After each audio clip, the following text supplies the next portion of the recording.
हमारी आधुनिक दुनिया में ये सोचना आसान है कि हमने पूरी तरह से तकनीक का पता लगा लिया है, लेकिन जब हम सदियों से छलांग और सीमा के साथ आगे आए हैं तो हमारे प्राचीन पूर्वज आश्चर्यजनक रूप से तकनीक के अनुसार जितना हम आमतौर पर मानते हैं उससे कहीं आगे थे।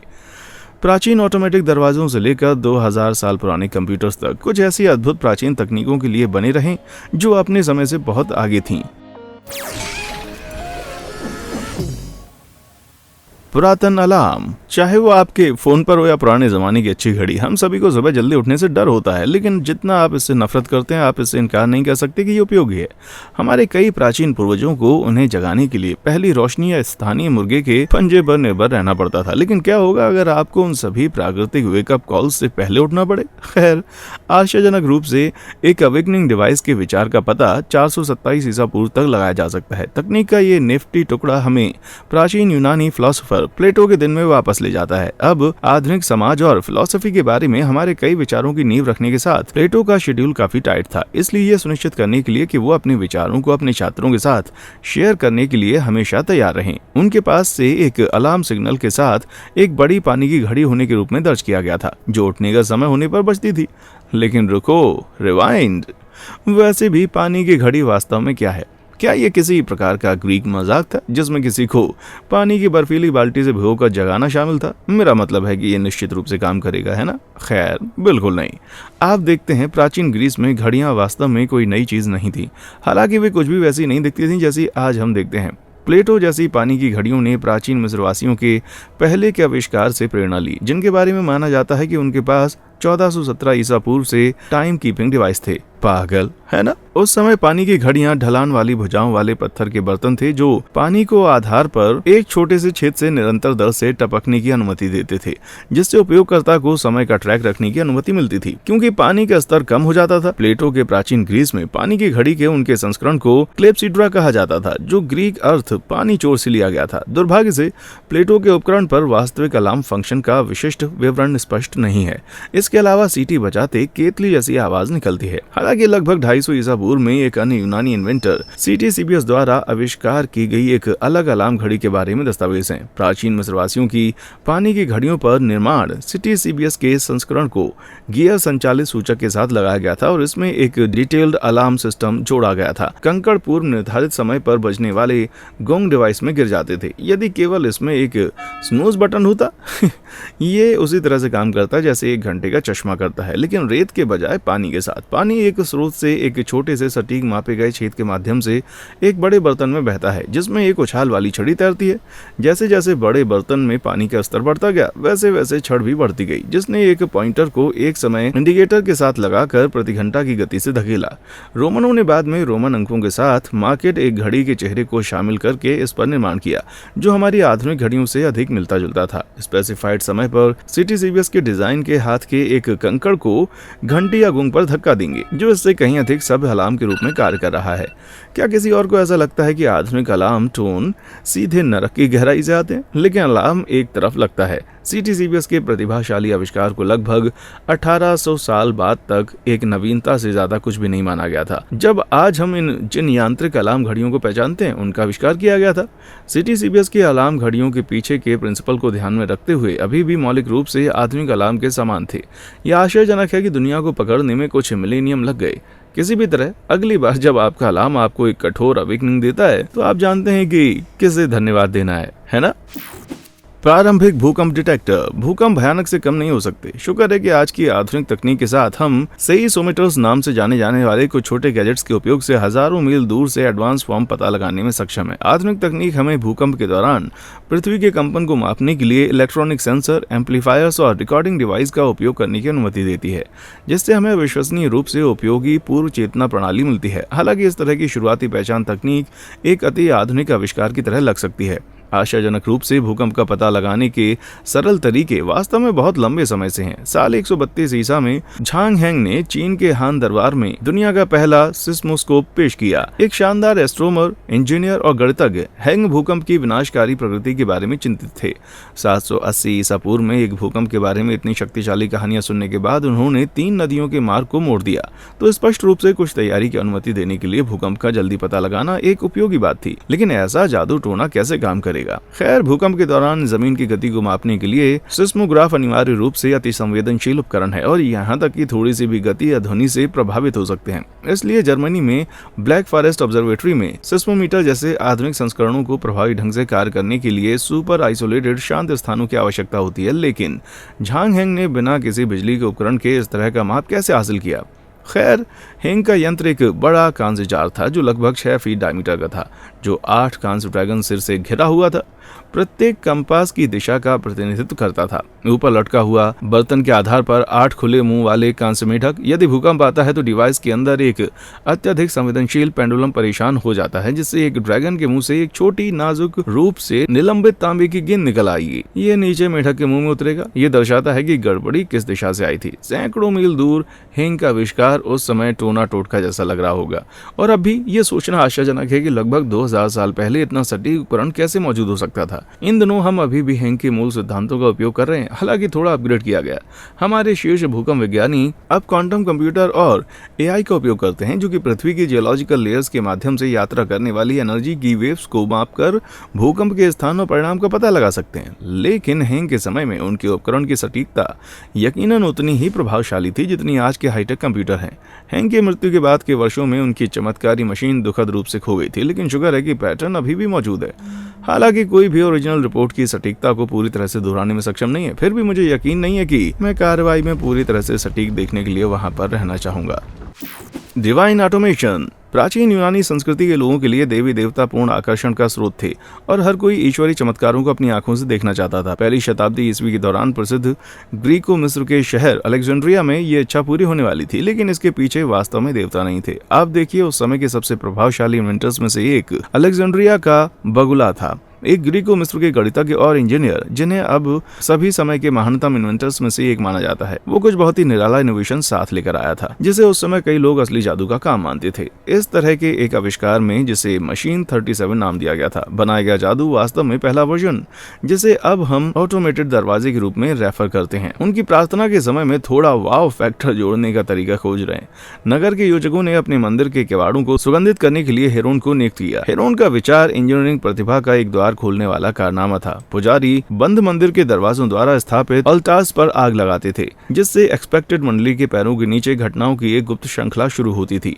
छिपे हुए पीतल के बर्तनों को जलती हुई अल्टार्स के नीचे सस्पेंड कर दिया गया था। पानी से भरा हिस्सा और पाइप के माध्यम से अन्य कंटेनर से जुड़ा हुआ था, जो एक पुली सिस्टम के लिए काउंटरवेट के रूप में काम करता था। जैसे जैसे आग आगे बढ़ती गई, पीतल के बर्तनों के अंदर हवा का दबाव बढ़ता गया, जिससे पानी पाइपों के माध्यम से काउंटरवेट कंटेनर्स में जाने के लिए मजबूर हो गया। ये कंटेनर धीरे धीरे पानी के बढ़ते वजन के नीचे उतरते गए। पुली रोप्स को भी खींचते धीरे धीरे, लेकिन निश्चित रूप से भीड़ के सामने दरवाजे खोलते। ये सब एक धूमधाम की आवाज के साथ सबसे ऊपर था, क्योंकि दरवाजे खुलते ही कुछ डिटेल सिस्टम की कंप्रेस्ड हवा ऑटोमेटिक रूप से एक ट्रम्पेट के माध्यम से उड़ा दी गई थी, जबकि प्रक्रिया धीमी हो सकती है। ये अलेक्जेंड्रिया के दर्शकों को मंत्रमुग्ध करने के लिए पर्याप्त थी, और एक चमत्कार कार्यकर्ता के रूप में बगुला की स्थिति ने उसे कई मंदिरों और शहर के फाटकों में समान ऑटोमेटिक दरवाजे स्थापित करते हुए देखा। अंततः हालांकि हेरोन के समकालीनों ने फैसला किया कि मानव हाथों का उपयोग करके दरवाजा खोलना आसान और अधिक समय और कॉस्ट इफेक्टिव था, और उसके चमत्कारी डिवाइस पक्ष से बाहर हो गए। आश्चर्यजनक रूप से लगभग 2000 साल बाद 1931 में मानवता ने ऑटोमेटिक दरवाजों के जादू को फिर से खोजा। हेरोन के भूले हुए आविष्कार पर यह एक नया कदम कनेक्टिकट रेस्टोरेंट में शुरू हुआ, जिसमें बिजली के ऑप्टिकल सेंसर का उपयोग करके वेटर्स के लिए स्वचालित रूप से मोटर चलित दरवाजे खोलने के लिए भोजन और पेय की ट्रे चल रही थी। इस महत्वपूर्ण पुनः आविष्कार के बाद से ऑटोमेटिक दरवाजा लोगों के रोजमर्रा के जीवन का मुख्य हिस्सा बन गया है, और निश्चित रूप से यहाँ रहने के लिए है। ये सोचने के लिए बहुत ही साफ है, जबकि हम स्वचालित तकनीक को संभव बनाने के लिए बिजली के लिए जिम्मेदार हैं। हेरोन जैसे आविष्कारक साबित करते हैं कि ये बिल्कुल सच नहीं है। फिर भी आपको आश्चर्य होगा कि हेरोन किस तरह के अद्भुत सामान लेकर आया होता। अगर हेरोन के पास कुछ बिजली के तार, एक सोल्डरिंग आयरन और एक सर्किट बोर्ड होता। मेरा पैसा लेजर विस्फोटक जेट पैक में सूट पर है। Primitive Pathfinders. आजकल हम बहुत भाग्यशाली हैं कि गूगल मैप्स जैसे ऐप्स के साथ हमारी उंगलियों के सिरे पर लगभग कहीं भी दिशा निर्देश हैं। ये कल्पना करना बहुत ही अजीब है कि नेविगेशन में कितना काम हुआ। यहाँ तक कि कुछ दशक पहले भी, प्राचीन काल की तो बात छोड़ ही दीजिए, लेकिन कम ही लोगों को यह एहसास होता है कि आज हम जो बुनियादी प्रतीत होते हैं, उससे पहले भी समुद्री यात्रा करने वाले वाइकिंग्स दिशा खोज उपकरण के स्वामी थे। वाइकिंग्स बहुत ही सक्षम नाविक थे और लगभग 800 ईस्वी से 11वीं शताब्दी तक उत्तरी यूरोप के समुद्रों पर हावी थे। उस समय दुनिया के अन्य हिस्सों की तुलना में उनके जहाज अत्यधिक एडवांस थे। वाइकिंग के लंबे जहाज तेज, टिकाऊ और तड़के समुद्र और उथली नदियों दोनों को नेविगेट करने में सक्षम थे, लेकिन सबसे अच्छी नावों के साथ भी उन्हें अभी भी नेविगेशन की कला में महारत हासिल करने की आवश्यकता थी। तो वो ये कैसे करते हैं? खैर 1948 में एक प्राचीन वाइकिंग रेलिक ग्रीनलैंड फिजोंड के पश्चिमी तट से कुछ दूर खोजा गया था, जिसे ओनाटोक के नाम से जाना जाता था, जो उस प्रश्न का उत्तर देता प्रतीत होता था। आर्टिफैक्ट ही जिसे यूनाटोक डिस्क के रूप में जाना जाता है, एक लकड़ी के सर्कल का एक टुकड़ा था जिसमें पेरीमीटर के चारों ओर कार्वेद एंगुलर निशान और केंद्र में एक छेद था, और वापस जब ये अभी भी उपयोग में था। ऐसा माना जाता है कि पूरा आर्टिफैक्ट कुछ इस तरह से दिखता था। इसकी असामान्य उपस्थिति के बावजूद ये माना जाता है कि ये उपकरण एक कंपास के प्रारंभिक गैर चुंबकीय बराबर है। इस प्राचीन वर्जन को सूर्य कंपास के रूप में जाना जाता है। सूर्य कंपास में एक केंद्रीय पिन था जो सूरज की रोशनी में छाया डालता था। साथ ही वर्ष के विभिन्न हिस्सों में उपयोग के लिए अलग अलग कार्वेद रेखाएं, क्योंकि आकाश में सूर्य का मार्ग भिन्न होता था। जब डिस्क को सपाट रखा जाता था तो वर्ष के उस हिस्से के लिए पिन की छाया जिस बिंदु पर संबंधित रेखा को काटती थी, उसका उपयोग यह निर्धारित करने के लिए किया जा सकता था कि कौन सी दिशा उत्तर की ओर है। उच्च दोपहर में उत्तर हमेशा रेखाओं के केंद्र में राइट एंगल पर पूरी तरह से सीधी छाया के साथ होता है। दोपहर से पहले या बाद में किसी भी बिंदु पर जिस बिंदु पर पिन की छाया रेखा को छूती है, उसका उपयोग अभी भी उत्तर खोजने के लिए किया जा सकता है। इसका कारण यह है कि जब डिस्क को सही ढंग से रखा गया था तो कार्वेद लाइंस का केंद्रीय बिंदु हमेशा उत्तर की ओर इशारा करता था। उस बिंदु के रिलेटिव जहां छाया रेखा को छूती थी, उत्तर की गणना के साथ ये केवल एक पाठ्यक्रम की साजिश रचने की बात थी, जिसकी दिशा को मोटे सेकेंडरी पिन से चिन्हित किया जा सकता है। लेकिन क्या हुआ होगा जब मौसम बादल या धुंधला था और जब उन्हें निर्देशित करने में मदद करने के लिए कोई सूरज नहीं था? खैर डेनिश आर्कियोलॉजिस्ट थोरकिल राम्स को सुझाव देते हैं कि वाइकिंग सभी चीजों का इस्तेमाल करते हैं। आकाश में सूर्य को खोजने के लिए क्रिस्टल, वाइकिंग सनस्टोन के रूप में जाने जाने वाले वैज्ञानिक अब मानते हैं कि ये नेविगेट करने वाले डिवाइसेस आइसलैंड के एक एस्पर ने बनाए थे। कुछ प्रभावशाली गुणों के साथ कैल्साइट से बना एक पारदर्शी क्रिस्टल बायोफ्रेंजिस नामक एक घटना के कारण आइसलैंड इस पर प्रकाश की किरणों को विभाजित करता है, जो उसके माध्यम से दो बीमों में गुजरती हैं। ये क्रिस्टल के माध्यम से देखने पर एक दोहरी छवि दिखाई देता है और प्रत्येक छवि की चमक प्रकाश स्रोत के रिलेटिव क्रिस्टल के ओरिएंटेशन पर निर्भर करती है। आकर्षक रूप से एक अंधेरे बिंदु के साथ क्रिस्टल को चिन्हित करते हुए, शायद चारकोल का उपयोग करते हुए, एक वाइकिंग अपनी आंखों के सामने स्पर को आकाश में तब तक ले जाने में सक्षम होता जब तक कि दोहरी छवि के हिस्से समान चमक के ना हो। जब दोनों छवियां समान रूप से उज्ज्वल थीं तो इसका मतलब था कि क्रिस्टल सूर्य की दिशा में इशारा कर रहा था। इसका उपयोग करते हुए वे तब ये पता लगा सकते थे कि के सूर्य कंपास पर छाया कहां डाली जाएगी, और उस जानकारी को एक्स्ट्रापोलेट करके पता लगाया जा सकता है कि उत्तर की ओर कौन सा रास्ता है। यदि वाइकिंग नेविगेशन के लिए इन सामग्रियों का उपयोग करने के लिए पर्याप्त चतुर थे, तो आप देख सकते हैं कि वे साधारण यूरोपीय गांव के लोगों के लिए इतने भयभीत क्यों थे। खैर विशाल तलवारों, घनी दाढ़ी और लूटपाट के प्यार के अलावा वो है रेलिक कंप्यूटर। ये सुनने में जितना अजीब लगता है, समुद्र के कुछ हिस्से मानव इतिहास के बारे में जानकारी से भरे पड़े हैं। समुद्री वैरायटी की एक खोज इतना दिमाग उड़ाने वाली है कि कुछ का मानना है कि केवल एलियंस ही जिम्मेदार हो सकते हैं। 1901 में आर्कियोलॉजिस्ट की एक टीम ने ग्रीक आइलैंड एंटिकाइथेरा के तट पर डाइविंग लगाते हुए एक प्राचीन जहाज के मलबे पर ठोकर खाई, जिसमें एक अविश्वसनीय यूनिक आर्टिफैक्ट थी जो दशकों तक वैज्ञानिकों को रोक देगी। एंटिकाइथेरा मैकेनिज्म जब मलबे में पाया गया, कांस्य का 8 इंच का टुकड़ा किसी शिपयार्ड में पाए जाने वाले मलबे के किसी अन्य टुकड़े की तरह था। वैज्ञानिकों को पहली नजर से पता था कि इस रहस्य मशीन के लिए और भी रास्ता था। पिछले कुछ दशक में विशेषज्ञों ने इस रहस्यमय रेलिक के कोड को क्रैक करना शुरू किया है, कुछ वास्तविक सदमे के साथ कि मैकेनिज्म के अंदर टेक्नोलॉजी का प्रकार 2000 साल पहले से मौजूद है।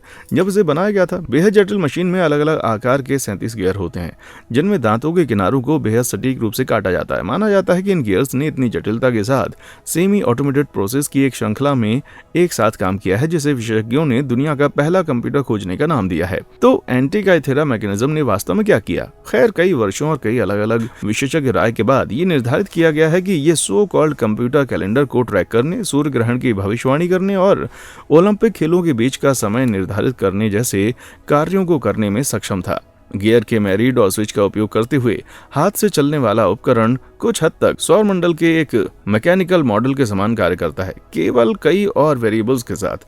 उपयोगकर्ता तंत्र को आगे और पीछे घुमाने के लिए लेवर का उपयोग कर सकता है, जिससे वो चंद्रमा के अनियमित तथा पथ सहित आकाश की गति का वर्णन कर सकता है।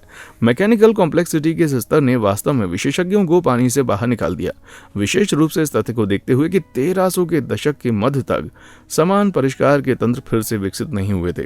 तकनीकी विकास के संतर ने कुछ लोगों को ये निष्कर्ष निकालने के लिए प्रेरित किया है कि एंटी-काइथेरा तंत्र को एलियंस द्वारा हटा दिया गया होगा। लेकिन चलो दोस्तों, इंसानियत पर थोड़ा सा भरोसा रखो। पहले मैकबुक से 2000 साल पहले ये सोचना विश्वसनीय है कि प्राचीन यूनानी ऐसी मशीनें बना रहे थे जो कि सरल इनपुट किए गए आदेशों के आधार पर भविष्य के परिणामों की सटीक भविष्यवाणी कर सकती थी। लेकिन केवल यूनानी नहीं थे जिन्होंने कंप्यूटर युग के कई एस्पेक्ट्स को उसके पूरे जोश में आने से पहले उसके पहलुओं को छुआ था। ये पता चला है कि प्राचीन मिस्रवासी अनजाने में अपनी संख्या गणना प्रणाली के साथ कंप्यूटर कोड के पहलुओं को विकसित कर रहे थे। मिस्र के मैथमेटिशियंस ने एक ऐसे सिस्टम के माध्यम से अपनी मल्टीप्लिकेशन को अंजाम दिया था जिसमें डेसिमल के बिना केवल डबलिंग होने, जोड़ और घटाव को शामिल करके चीजों को सरल रखा गया था। दिलचस्प बात यह है कि मिस्रवासियों ने इस मेथड में जिन एल्गोरिथम्स का पालन किया वे सब कुछ 2 की शक्तियों के इर्द गिर्द घूमते हैं, अनिवार्य रूप से बाइनरी अंकगणित में उपयोग किए जाने वाले के समान है, जो कि आधुनिक डिजिटल कंप्यूटर संख्याओं और कार्यों को प्रोसेस करने के लिए उपयोग की जाने वाली सिस्टम है। जबकि प्राचीन मिस्रवासी केवल उन चीजों की गणना करने का प्रयास कर रहे थे, जैसे कि उनके ग्राहकों ने उन्हें कितना अनाज दिया। मिस्र के एक नए कंप्यूटर प्रोग्राम को कोड करने की कोशिश करने के बजाय वे अनजाने में एक ऐसे सिस्टम की नींव रख रहे थे जिस कंप्यूटर युग में आज हम रहते हैं। Steam power. हम अक्सर स्टीम पावर को 18वीं और 19वीं शताब्दी की इंडस्ट्रियल क्रांति से जोड़ते हैं, लेकिन बहुत कम लोगों को इस बात का एहसास हुआ कि इसका इस्तेमाल हमारे पुराने दोस्त अलेक्जेंड्रिया के बगुला द्वारा किया जा रहा था। ये सच है, वो ग्रीको मिस्र की प्रतिभा एक और तकनीक के लिए जिम्मेदार है जिसने बाद में दुनिया को बदल दिया। Steam engine. पहली शताब्दी ईस्वी पूर्व के हेरोन के नोट्स में कुछ ऐसा बताया गया था जिसे उन्होंने एओली पाइल या विंड बॉल कहा था। इस अजीब कॉन्ट्रप्शन में पानी का एक सील बंद कढ़ाई दिखाया गया था जो एक गर्मी स्रोत पर रखा गया था, जिसमें सील बंद पाइप थे जो एक एक्सिस पर केंद्रीय पीतल के गोले की ओर जाता था, जबकि केंद्रीय पानी के कंटेनर को गर्म किया गया था जिससे भाप अंदर बने। कॉन्ट्रप्शन के भीतर दबाव बढ़े। 2 चतुराई से तैनात फनल ने भाप को गेंद से बाहर निकलने दिया, प्रोपेलर के रूप में कार्य किया और गेंद को इधर उधर घुमाया, जबकि गर्मी को ऑटोमेटेड मूवमेंट में परिवर्तित करने में सक्षम होने के संभावित प्रभाव बड़े पैमाने पर थे। फिर भी हेरोन के विचारों को एक पार्टी ड्रिंक से थोड़ा अधिक माना जाता था। एओली पाइल को एकमात्र जिज्ञासा माना जाता था और किसी ने भी इसे किसी उपयोगी वस्तु में विकसित करने में रुचि नहीं लेने के कारण 18वीं शताब्दी तक पहले कमर्शियल स्टीम इंजन के उपयोग में आने तक सभी तरह से ले लिया। थॉमस न्यूकोमेन द्वारा आविष्कार किया गया ये इंजन हेरोन के प्राचीन मूल के समान प्रिंसिपल्स पर काम करता था और इसके आविष्कार के बाद कारखानों, स्टीम इंजन ट्रेनों और स्टीम बोट्स के रिवोल्यूशनरी डेवलपमेंट को गति दी। क्या ये पागल नहीं है कि हमारे पास 2000 साल पहले इंडस्ट्रियल क्रांति को किक स्टार्ट करने का ज्ञान था? जरा सोचिए कि आज दुनिया कैसे दिखती अगर हीरोन के विचार को वहां बैठकर धूल इकट्ठा करने के बजाय उठा लिया जाता। और इस विचार पर आपको क्या लगता है कि आज कोई ऐसी तकनीक है जिसका हम अपनी पूरी क्षमता से उपयोग नहीं कर सकते? नीचे कमेंट सेक्शन में आकर बताएं। Vending machine. इन दिनों आप वेंडिंग मशीन से स्नैक्स और सोडा से लेकर छाते और यहाँ तक कि मैश किए हुए आलू तक बहुत कुछ प्राप्त कर सकते हैं। हमारे तकनीकी युग में ये कल्पना करना कठिन है कि प्राचीन समाज में एक वेंडिंग मशीन कैसे मौजूद हो सकती है, लेकिन अपने ढीले बहाव को पकड़ें क्योंकि अविश्वसनीय रूप से उन्होंने ऐसा किया। कल्पना कीजिए हम पहली सदी के रोमन मिस्र में हैं और स्थानीय मंदिर में शराब बनाने में समस्या है। आप देखिए, उस समय लोगों से अपेक्षा की जाती थी कि वे प्रार्थना और पूजा में उपयोग के लिए पवित्र जल भरने के लिए मंदिर को सिक्के का भुगतान करें। केवल ये पता चला कि लोग उनके द्वारा भुगतान किए गए उचित हिस्से से बहुत अधिक ले रहे थे। इसका मुकाबला करने के लिए एक पवित्र समाधान की जरूरत थी। हमारे लड़के हीरोन ऑफ अलेक्जेंड्रिया को फिर से एक ऐसे आविष्कार के साथ दर्ज किया गया जिसने पवित्र जल के निरंतर, निष्पक्ष और सबसे महत्वपूर्ण भुगतान किए गए उपयोग की अनुमति दी, जिसे सबसे पहले सिक्का संचालित वेंडिंग मशीन के रूप में श्रेय दिया जाता है। तो ये कैसे काम किया? प्रार्थना के लिए पहुंचने पर पेट्रोनस हीरोन क्रिएशन पर एक सिक्के को एक स्लॉट में जमा करते थे जो बाहर से मिट्टी के बर्तनों के एक साधारण टुकड़े की तरह दिखता था। एक बार कॉन्ट्रप्शन में सिक्का लेवर से जुड़े पैन में गिर गया। सिक्के के वजन ने लेवर को मूव कर दिया, जिसने बदले में एक वाल्व खोला जिससे पानी तब तक बहता रहा जब तक कि सिक्का स्वाभाविक रूप से एक कलेक्शन पॉट में बंद नहीं हो जाता। सिक्के का वजन अब मौजूद नहीं होने के कारण एक काउंटरवेट ने लेवर को वापस से जगह में ले लिया, वाल्व को फिर से बंद कर दिया और पानी को रोक दिया। प्रीटी निफ्टी हुई। शो में सरलता के बावजूद वेंडिंग मशीन का कॉन्सेप्ट वास्तव में कई और शताब्दियों तक नहीं चला और पहली आधुनिक वेंडिंग मशीन 1880 के दशक के अंत तक नहीं आई। लेकिन फिर भी हेरोन के समान मैकेनिज्म का उपयोग तब किया जाता था जब तक कि विद्युत शक्ति की शुरुआत से कैंडी पैक उज्जवल रोशनी वाले संस्करण जिन्हें आज हम जानते हैं। तो अगली बार जब आप मशीन से कुछ चिप्स लेने के लिए इच्छा महसूस करें तो बस याद रखें कि ये वास्तव में कितना पवित्र अनुभव है।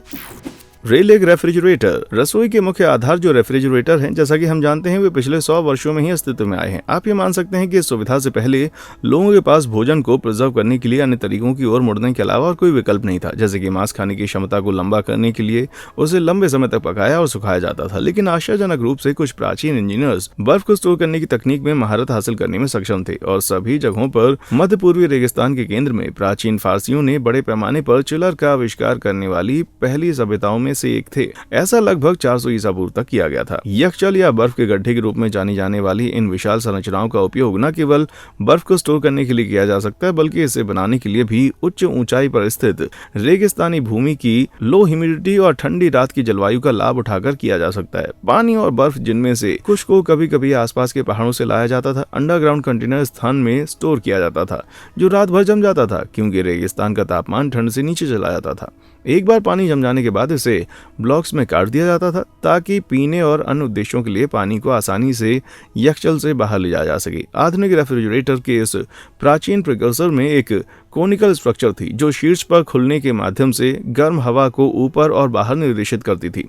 इस बीच हवा पकड़ने वाले, जिनमें से कुछ अपने आप में अद्भुत दिखने वाली संरचनाएं थीं, जिन्हें संरचना के दोनों ओर रखा गया था ताकि ठंडी हवा लगातार डोम में और पानी नीचे बर्फ स्टोरेज के स्थान में जा सके। इस क्लेवर कूलिंग को रेगिस्तान की कम ह्यूमिडिटी से और बढ़ाया गया, जिसने संग्रहित पानी के एवोपरेशन को प्रोत्साहित किया, जो बदले में स्वयं के कूलिंग इफेक्ट का कारण बना। यखचल मिट्टी, रेत, राख, बकरी के बाल और चूने के मिश्रण से बनाए गए थे, जो एक अविश्वसनीय जल रोधक इंसुलेटर पाया गया था। मतलब तेज धूप में भी डोम के भीतर किसी भी तापमान में वृद्धि न्यूनतम थी। ये सोचना बहुत ही आश्चर्यजनक है कि इस तरह के आश्चर्यजनक सरल तरीकों का उपयोग करके प्रभावी रेफ्रिजरेशन का उत्पादन किया जा सकता है। यखचलों को इराक और अन्य एशियाई समुदायों में आधुनिक रेफ्रिजरेटर के स्थायी विकल्प के रूप में भी सुझाया गया है। हम सभी अपने कार्बन फुटप्रिंट्स को कम करने की कोशिश कर रहे हैं। ऐसा लगता है कि स्पष्ट समाधान हमें चेहरे पर घूर रहे हैं, पर कभी कभी ऐसा लगता है कि ये उत्तर के लिए दूर के अतीत की प्रतिभाओं को देखने की बात है। आप किन अन्य अद्भुत प्राचीन तकनीकों के बारे में जानते हैं? क्या आज कोई ऐसी तकनीक का इस्तेमाल किया गया है जो आपको लगता है कि हमारे समय से आगे है? मुझे नीचे कमेंट सेक्शन में आकर बताएं। और हाँ, देखने के लिए शुक्रिया।